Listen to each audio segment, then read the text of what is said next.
শুরুতে যে খবর আমরা নজর রাখবো, নিয়োগের দাবিতে ফের পথে চাকরি প্রার্থীরা। শিয়ালদায় চাকরি প্রার্থীদের বিক্ষোভ মিছিল। শিয়ালদা থেকে ধর্মতলা পর্যন্ত মহা মিছিল চাকরি প্রার্থীদের। হাতে ফুটবল, পোস্টার নিয়ে মিছিল। কবে মিলবে হকের চাকরি? এই মুহূর্তে আমাদের সঙ্গে রয়েছেন আমাদের প্রতিনিধি এলিনা। সরাসরি চলে যাবো এলিনার কাছে। এলিনা, এখন ঠিক কি ছবি উঠে আসছে?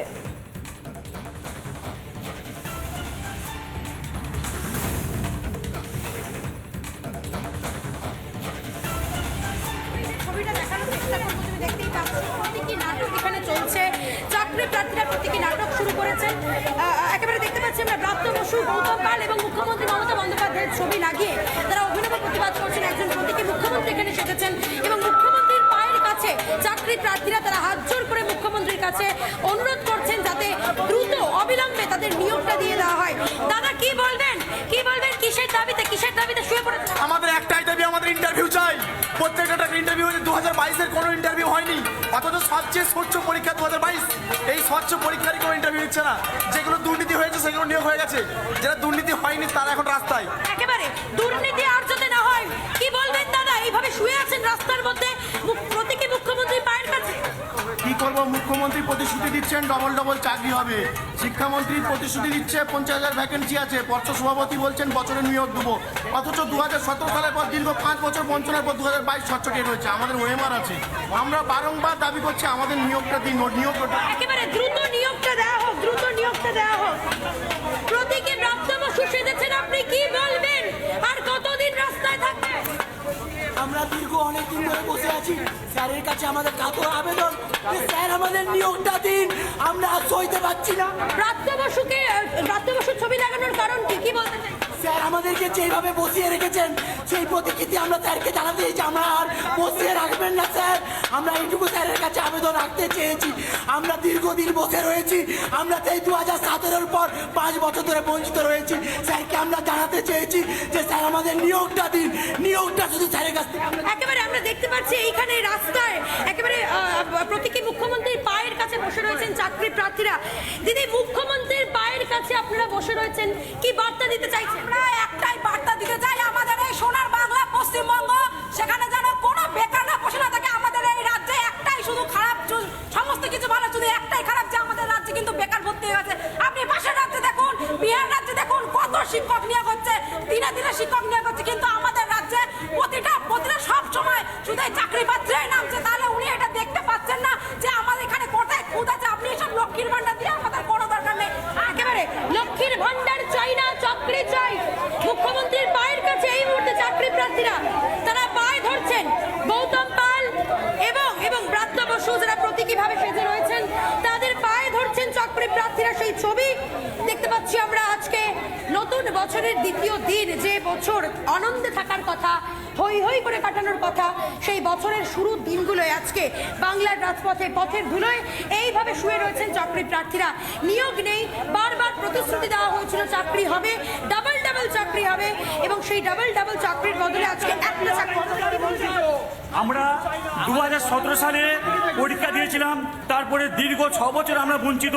আমাদের একটাই দাবি, এই জানুয়ারি মাসের মধ্যে 50,000 বিজ্ঞপ্তি দিই, এটাই আমাদের দাবি। কি চাইছেন দাদা, কি চাইছেন? আজকে আমরা রাস্তায় এসে শুয়ে আছি, আজকে আমরা পড়াশুনো করে আজকে আমরা রাস্তায় এসে পড়ে শুয়ে আছি। মাননীয় আমাদের দিকে দেখুন, আজকে স্কুলে নিয়োগ করুন আমাদের, আমরা রাস্তায় শুয়ে থাকতে চাই না। মাননীয় আমাদের দেখুন, আজকে আমরা আমাদের হকের দাবিতে আজকে রাস্তায় এসে দাঁড়িয়েছি। ম্যাম মাননীয়, আজকে আমাদের যদি আজকে নিয়োগটা হয়ে যায়, আজকে আমরা কেউ রাস্তায় পড়ে থাকবো না।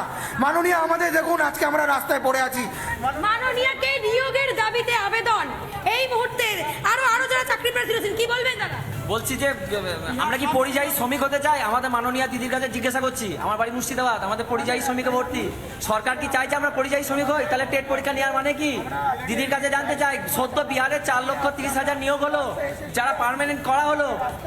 শুধুমাত্র প্রাথমিকে 79,000 নিয়োগ, একদিনে 1,20,000 নিয়োগ, টোটাল 1,85,000 নিয়োগ দেওয়া হলো 2023-এ। আবার 80,000 SLST নিয়োগ দেওয়া হলো, মানে বিজ্ঞপ্তি বেরোলো। আজকে আমাদের বাংলায় নিয়োগ কই?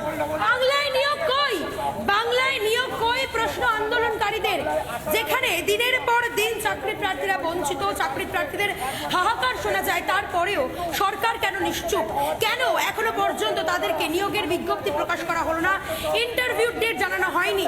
2022 প্রাথমিক মাধ্যমিক টেট ডিএলএড ঐক্য মঞ্চ, তারা দীর্ঘদিন ধরে লড়াই চালাচ্ছে না গত 5 বছর ধরে। তারই মধ্যে 2023 সালে আবারও নতুন করে টেট হয়েছে, টেট পরীক্ষা হয়েছে, অথচ এই চাকরি প্রার্থী যারা পাশ করে বসে রয়েছেন তাদের চাকরি নেই। প্রশ্ন উঠছে অনেক। এর আগেও বারবার তারা বিভিন্ন জায়গায় ডেপুটেশন জমা দিয়েছেন, বিভিন্ন জায়গায় ছুটে গিয়েছেন, তারপরেও চাকরি নেই। আমি একটু চাকরি প্রার্থীদের সঙ্গে কথা বলবো। এখানে গৌতম পাল, একজন প্রতীকী গৌতম পাল সেজে রয়েছেন চোখ বন্ধ অবস্থায়। কি বলবেন দাদা?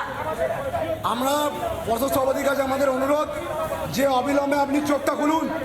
আপনি এর আগে দেখে নিন যে মানে 2009-এর নিয়োগ না দিয়েও 2009 না দিয়েও 2014 হয়েছিল, 2014 থেকে দুবার নিয়োগ দিয়েছেন, তাহলে 22 ডেট স্বচ্ছ ডেট, সেখান থেকে নিয়োগ দিচ্ছেন না কেন? নিয়োগ দিচ্ছে না কেন? মমতা বন্দ্যোপাধ্যায় এখানে প্রতীকী মুখ্যমন্ত্রী সেজে একজন রয়েছেন, তার মুখে আঙুল আমি দেখতে পাচ্ছি। মুখে আঙুল দেওয়ার কারণটা কি? আমি নিজে 22 টেট পাস স্বচ্ছভাবে পাস করেছি। আমি পাস করার পরে এই পর্যন্ত 1 বছর হয়ে গেছে, 2024 সাল পড়েছে নতুন। তো আমরা দিকে দিকে এত আন্দোলন করছি, 1 বছর হয়ে গেল। নবান্ন থেকে কালীঘাট থেকে হচ্ছে পর্ষদ সভাপতির অফিস পর্যন্ত বিভিন্ন জায়গায় আমরা দিকে দিকে মানে 1 বছর ধরে আমরা রাস্তায় পড়ে আছি বলতে গেলে। কিন্তু কোনোভাবে মমতা ব্যানার্জি, যিনি আমাদের মাননীয়া, তিনি দেখতে পাচ্ছেন না, উনি শুনতে পাচ্ছেন না, কোনো কথাও প্রকাশ করছেন না। উনি আমাদের নিয়ে কোনো সদ্ভাবনা ওনার কোনোভাবে প্রকাশটা হচ্ছে না যে উনি আমাদের নিয়ে কি ভাবছেন। ইন্টারভিউর নোটিশটা আমরা কবে পাবো, উনি কিচ্ছু বলছেন না। ওনার সঙ্গে দেখা করতে গেলে দেখা করতে হচ্ছে না। স্বাভাবিক কথা, আমরা সাধারণ মানুষ, সবার দেখা করতে পারে না। কিন্তু আমরা চাই অন্তত এই প্রতীকী প্রতিবাদের মাধ্যমে উনি যাতে ওনার প্রতি যাতে কথাগুলো পৌঁছায়, যে উনি যাতে আমাদের প্রতি একটু সৎ হন, একটু মানবিক হন। এটাই একেবারে চাকরি প্রার্থীদের প্রতি যারা মানবিক হন, মুখ্যমন্ত্রীর কাছে এই আবেদন তারা করছেন। এই মুহূর্তে কি চাইছেন আপনারা? কি চাইছেন? কি চাইছেন? আমরা নিয়োগ চাই, আমরা নিয়োগ চাই, আর কিচ্ছু চাই না। পর্যাপ্ত ভ্যাকেন্সি হবে, ইন্টারভিউ নোটিশ চাই। ইন্টারভিউ নোটিশ চাইছেন চাকরি প্রার্থীরা। সমাজবিতা, তুমি তাদের আওয়াজটা শুনতে পাচ্ছ। আশা করি দীর্ঘদিন ধরে কতটা বঞ্চনার শিকার হলে, দেওয়ালে পিঠ থেকে গেলে ঠিক এই আওয়াজটা বেরোয়। কারণ তারা কিন্তু অসহায়, তারা বঞ্চিত, তারা যোগ্য। এই যে এই ছেলেমেয়েগুলো যারা দাঁড়িয়ে রয়েছে আমার পাশে, যারা রাস্তায় আজকে শুয়ে রয়েছে, তারা যোগ্য, তারা মেধাবী, তারা পাশ করেছেন পরীক্ষায়, তারপরেও কেন হাতে নিয়োগ নেই? দিদি কি বলবেন? আর কতগুলো দিন বসে থাকতে হবে এইভাবে? কতগুলো দিন রাস্তায় থাকতে হবে? আমরা তো এতদিন 1 বছর পেরিয়ে গেল। উনি বলেছিলেন যে আমাদেরকে নিয়োগ দেবেন, বছরে 2 বার নিয়োগ হবে আর 1 বার টেট হবে, কিন্তু টেট তো হয়ে গেল 2023-এ, কিন্তু আমাদের নিয়োগটা উনি কবে দেবেন? 2 বার বলেছিলেন, 1 বারও তো উনি কোনো কিছু বলেন না। আমরা এত নোটিফিকেশন দিলাম, তাও উনি তো কিছু বলেননি। তাহলে আমাদের নিয়োগ, আমাদের বিজ্ঞপ্তি উনি কবে প্রকাশ করবেন আর আমাদেরকে কবে মুক্তি দেবেন এই যন্ত্রণা থেকে? আমরা এইভাবে রাস্তায় বসে থাকবো? আমাদের কি উচিত এইভাবে রাস্তায় বসে থাকা? আমাদের চোখ ডাস্টার হাতে নিয়ে স্কুলে ছোট ছোট ভবিষ্যৎ প্রজন্মের নাগরিকদের তৈরি করা আমাদের স্বপ্ন। এই হাহাকার আমরা রোজ শুনছি, রোজ ওরা পথে নামছেন, রোজ ওরা বিক্ষোভ করছেন, কিন্তু চাকরি কোথায়, নিয়োগ কোথায়? এই প্রশ্নের কোনো উত্তর নেই। আজ যে ছবি আমরা দেখতে পাচ্ছি, বছরের শুরুতেই তারা থালা বাজিয়ে রাস্তায় শুয়ে প্রতীকী সাজ সেজে নানানভাবে নিজেদের কথা তুলে ধরার চেষ্টা করছেন। এবং আজকে যে প্রথম চেষ্টা তেমনটা তো নয়, লাগাতার দিনের পর দিন তারা চেষ্টা করে চলেছেন। কিন্তু কোথায় শিক্ষামন্ত্রী, কোথায় মমতা বন্দ্যোপাধ্যায়, কোথায় মুখ্যমন্ত্রী এদের কথা শোনার জন্য রয়েছেন? সেই প্রশ্নটাই বড় এই মুহূর্তে।